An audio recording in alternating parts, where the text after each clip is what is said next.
যদি আল্লাহর কোরআনের এই সকল বিধানের মর্যাদাগুলোকে রক্ষা করার জন্য যুদ্ধ করতে হয়, আমরা যুদ্ধই করব।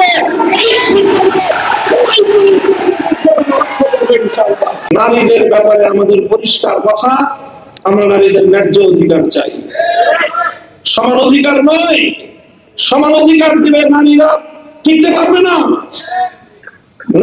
সমান অধিকার দিলে নারীরা পুরুষের সঙ্গে প্রতিযোগিতা করে সমাজে তাদের প্রকৃত অধিকার বাস্তবায়ন করতে পারবে না। এই জন্যই তো সংরক্ষিত আসন দিয়ে তাদেরকে আনতে হয়।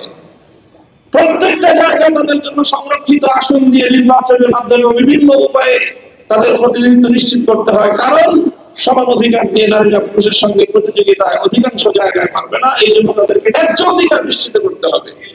ইসলাম সব জায়গায় ন্যায্য অধিকারের কথা বলেছে এবং অধিকাংশ জায়গায় নারীকে অগ্রাধিকার প্রদান করেছে। আমরা বলি ইসলাম প্রদত্ত নারীদের জন্য অগ্রাধিকার, এবং সেটাই সকল ক্ষেত্রে বাস্তবায়িত হবে ন্যায্য অধিকার বাস্তবায়নের মাধ্যমে। কাজেই পরিষ্কার আমাদের কথা, নারীর ন্যায্য অধিকার নিশ্চিত করেন, নারীদেরকে পতিতাবৃত্তির দিকে ঠেলে দিয়ে মাতৃ সমাজের কলঙ্ক ঘটাবেন। এদেশে সভ্য সমাজ বেঁচে থাকতে আপনাদের ওই সমাজকে ধ্বংস করার, বাংলাদেশকে ধ্বংস করবার অপতৎপরতা ইনশাআল্লাহ বাস্তবায়িত হবে না। বর্তমান সরকারকে দেখেন, আমরা 16 বছর যুদ্ধ করেছি, আমরা ক্লান্ত। কিছুদিন আমাদেরকে একটু বিশ্রাম নিতে দেন, একটু ভালো ভালো কাজ করেন।